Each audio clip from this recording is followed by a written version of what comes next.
नमस्कार दोस्तों मैं अखिलेश सोनकर आप सभी का अपने YouTube चैनल के मिशन क्लासेज में स्वागत करता हूं। दोस्तों पिछले कई दिनों से 3-4 दिनों से बहुत अधिक व्यस्तता के कारण मैं आप लोगों को वीडियो नहीं दे पाया, लेकिन अब आप लोगों को लगातार रोज़ आप लोगों को एक वीडियो मिलता रहेगा। मनोविज्ञान से संबंधित एक वीडियो आप लोगों को रोज़ मिलेगा, ये हम आपसे वादा करते हैं। दोस्तों पिछले वीडियो में मैं आप लोगों को बाल्यावस्था के बारे में बताया था। हम लोग पढ़ रहे थे बाल्यावस्था के उपनाम के बारे में। बाल्यावस्था के जितने भी उपनाम हैं जिनसे प्रश्न आता है सीटेट में, यूपी टेट में और आने वाले सुपर टेट जैसे एग्जाम में, उससे संबंधित उपनाम बाल्यावस्था के सभी उपनाम के बारे में मैंने आपको बता दिया था।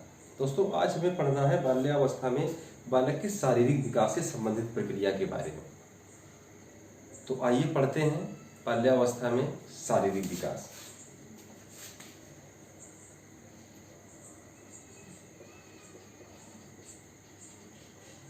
बाल्यावस्था में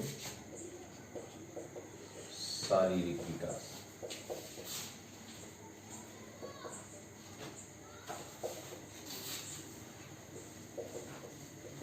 बाल्यावस्था में शारीरिक विकास, जैसा कि हम सब जानते हैं बाल्यावस्था का जो काल होता है वो 6 वर्ष से लेके 12 वर्ष तक होता है। 6 वर्ष से लेकर 12 वर्ष तक के बीच के आयु के जितने भी बालक होते हैं, इन बालकों की अवस्था को बाल्यावस्था का काल कहा जाता है। बाल्यावस्था का काल दोस्तों बहुत ही अहम काल होता है। ये जीवन का अनोखा काल है।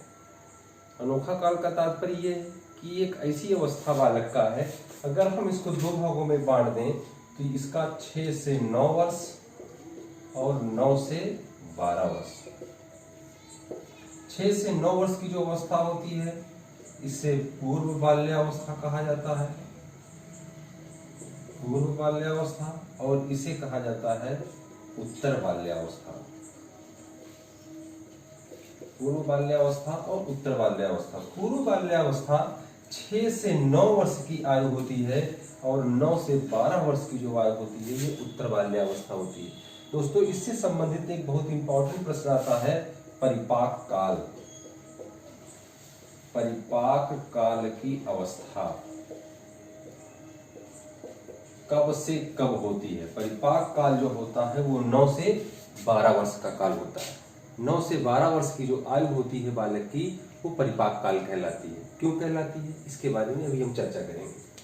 दोस्तों बाल्यावस्था में बालक के शारीरिक विकास की अगर मैं बात करता हूं तो बाल्यावस्था का जो आयु है वो 6 वर्ष से लेकर 12 वर्ष तक, 6 वर्ष से लेकर 12 वर्ष तक आयु के सभी बच्चों को हम बाल्यावस्था के बालक के नाम से जानते हैं।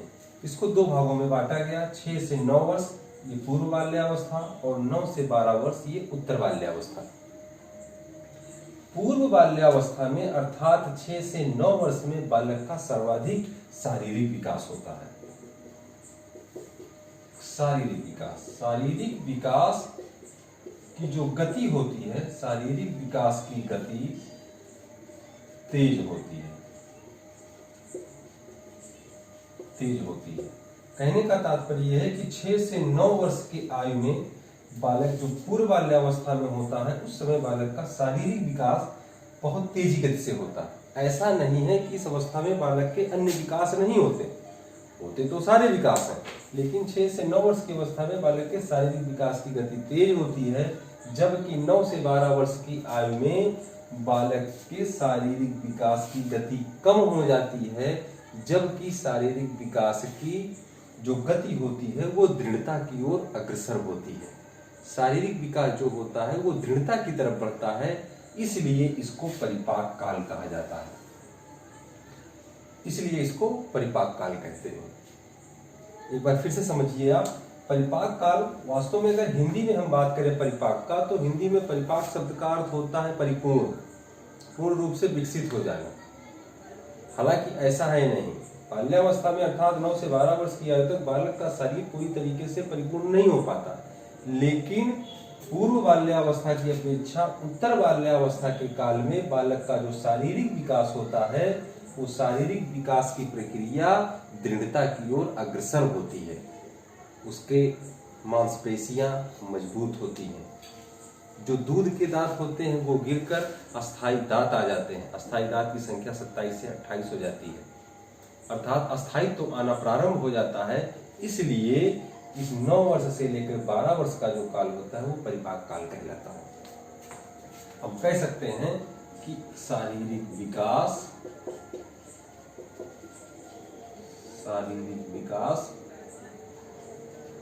दृढ़ता की ओर अग्रसर होती है, दृढ़ता की ओर अग्रसर होती है। उत्तर बाल्यावस्था में शारीरिक विकास दृढ़ता की ओर अग्रसर होती है, जबकि पूर्व बाल्यावस्था में बालक का शारीरिक विकास की गति तेज होती है। दोस्तों, मैं आप लोगों को बताऊं कि जो शैशवा अवस्था होता है, मैंने आप लोगों को बताया भी था, शैशवा अवस्था का जो काल होता है, ये शैशवा अवस्था का जो काल होता है ये बालक का काल होता है।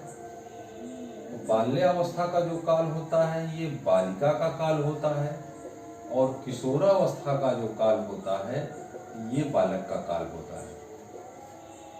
शैशवावस्था में बालक का विकास बालिका की अपेक्षा ज्यादा होता है, जबकि बाल्यावस्था में बालक का विकास बालिका की अपेक्षा कुछ कम होता है। अगर हम बाल्यावस्था में किसी भी बालक के शरीर की लंबाई की बात करते हैं तो बाल्यावस्था में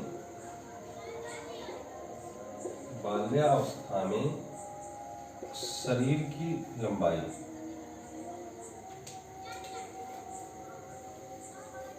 बाल्यावस्था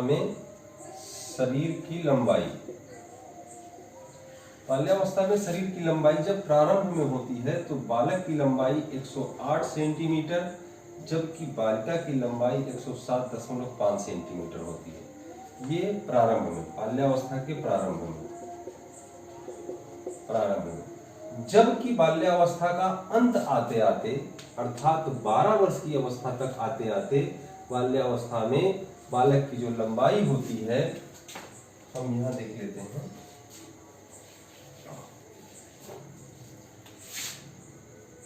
बाल्यावस्था के अंत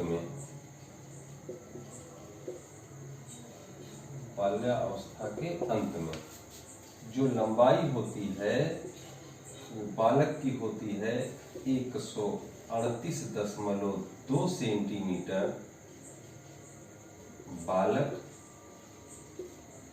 और बालिका की लंबाई होती है 139.2 सेंटीमीटर। ये होती है बालिका की लंबाई। आप देखिए, बाल्यावस्था के अंत तक अर्थात 12 वर्ष की आयु तक जाते जाते बालक की लंबाई 138.2 सेंटीमीटर, जबकि बालिका की लंबाई 139.2 सेंटीमीटर हो जाती है। अर्थात बाल्यावस्था के अंत तक जाते जाते बालिका की लंबाई बालक की लंबाई से ज्यादा हो जाती है।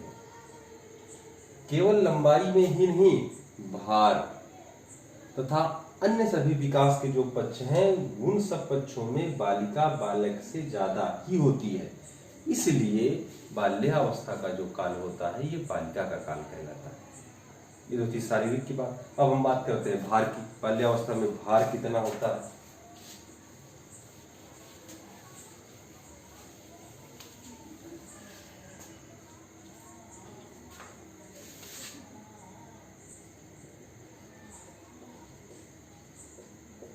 बाल्यावस्था में भार, बाल्यावस्था के अंत तक जाते जाते भार, बालक का जो भार होता है,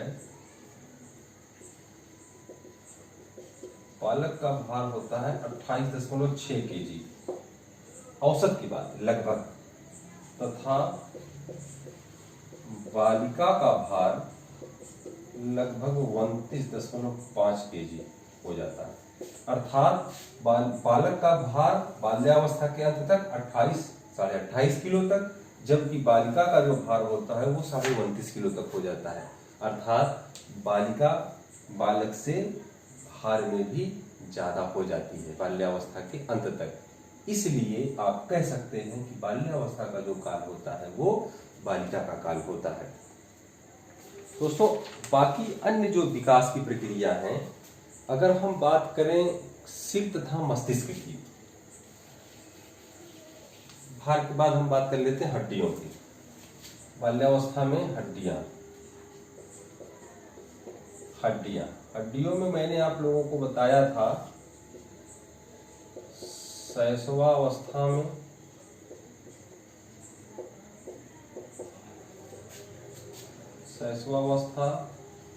बाल्यावस्था और किशोरावस्था।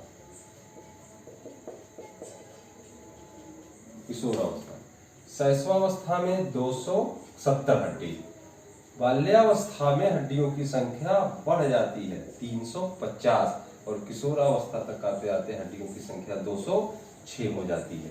शैशवावस्था में किसी भी बालक में अस्थियों की संख्या 270, जब बालक 6 से लेकर 12 वर्ष का होता है तो 6 से 12 वर्ष की अवस्था तक जाते जाते बालक के अस्थिकरण की प्रक्रिया प्रारंभ हो जाती है। मैंने पहले ही बताया, शारीरिक विकास की गति दृढ़ता की ओर अग्रसर होती है, हड्डियां मजबूत होने लगती हैं, अस्थिकरण की प्रक्रिया प्रारंभ हो जाती है, इसलिए हड्डियों की संख्या बढ़ जाती है, 350 हो जाता है और किशोरावस्था तक जाते जाते सभी अस्थियां एक दूसरे से जुड़कर अपनी संख्या को कम कर लेती हैं। तो ये था अस्थियों की संख्या। अब हम बात करते हैं हृदय की धड़कन की। दांत की बात कर लेते हैं पहले, दांतों की संख्या।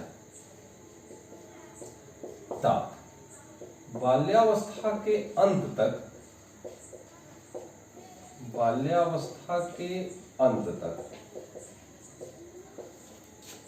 27 से लेकर 28 दांत अस्थाई आ जाते हैं।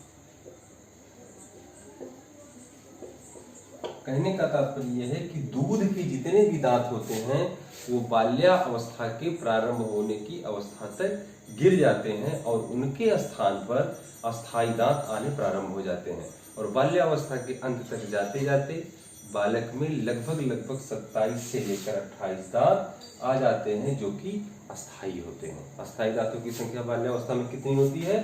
27 से लेकर 28 तक, या तो 27 होगी या तो 28 होगी, ये लगभग की बात है। दांत के बाद फिर आता है हृदय की धड़कन,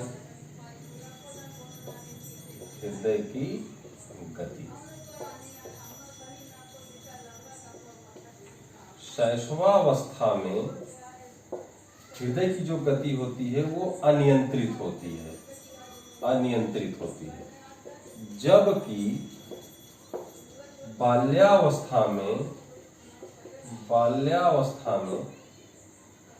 जो हृदय की गति होती है वो 85 से लेकर 100 तक हो जाती है। अर्थात शैशवावस्था की अपेक्षा कुछ अस्थायित्व आना प्रारंभ हो जाता है और किशोरावस्था तक जाते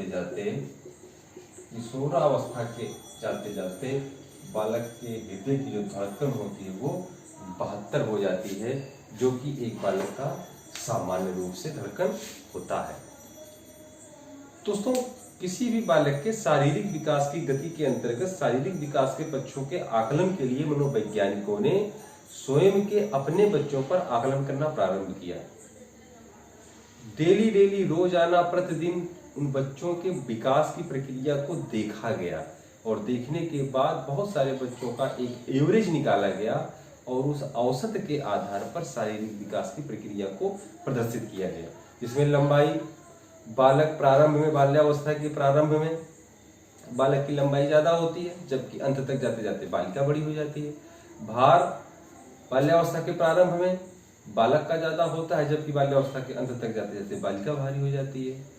उसके अतिरिक्त दांतों की संख्या, हृदय की धड़कन और मांसपेशियों का विकास लगभग सामान्य होता है। अगर बात किया जाए मस्तिष्क की या सिर की बात करें हम, तो बाल्यावस्था के अंत तक जाते जाते किसी भी बालक का जो मस्तिष्क होता है वो लगभग प्रौढ़ा अवस्था तक के मस्तिष्क के आकार का 95% विकास कर लेता है। कहने का तात्पर्य यह है कि जितना प्रौढ़ा अवस्था में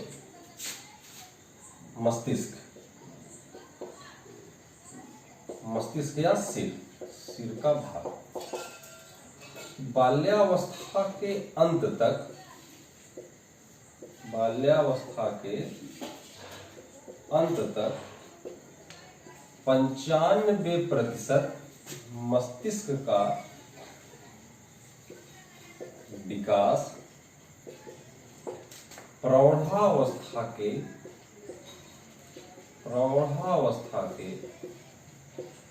सापेक्ष हो जाता है। प्रौढ़ावस्था के सापेक्ष हो जाता है, अर्थात किसी भी बालक की प्रौढ़ावस्था में जितना मस्तिष्क का भार होता है उसका 95% तक विकास बाल्यावस्था के अंत तक हो जाता है। बाकी जो बचा 5% विकास होता है वो बालक के किशोरावस्था के समाप्त होने तक पूर्ण रूप से विकसित हो जाता है। दोस्तों, ये शारीरिक विकास का प्रक्रम था। शारीरिक विकास में मैंने आप लोगों को लंबाई, भार, दांत, हड्डियां, हृदय की धड़कन और मस्तिष्क के बारे में बताया। बाल्यावस्था में बालक के शारीरिक विकास के साथ साथ बालक के सामाजिकरण की प्रक्रिया भी अत्यधिक प्रबल रूप से बढ़ जाती है, क्योंकि बाल्यावस्था के प्रारंभ से ही बालक विद्यालय जाना प्रारंभ करता है। तो बालक का मानसिक विकास, सामाजिक विकास, नैतिक विकास, संवेगात्मक विकास भी शारीरिक विकास के साथ साथ चलता रहता है। तो दोस्तों, इस वीडियो में मैं आप लोगों को शारीरिक विकास के बारे में बताया। अगले वीडियो में मैं आप लोगों को बालक के मानसिक विकास, सामाजिक और संवेगात्मक विकास के बारे में चर्चा करेंगे। दोस्तों, वीडियो अपने दोस्तों तक पहुंचाइए, इसे लाइक करिए, शेयर करिए, सब्सक्राइब करिए। ये आपके लिए बहुत ही उपयोगी है। आने वाले एग्जामों में ये आपके बहुत ही काम आने वाला है। तो दोस्तों, इसे लाइक करिए, सब्सक्राइब करिए और दोस्तों तक पहुंचाइए और स्वयं सुरक्षित रहिए। अपने स्वास्थ्य का ध्यान रखिए, अपने घर में रहिए। नमस्कार, मिलते हैं अगले वीडियो में।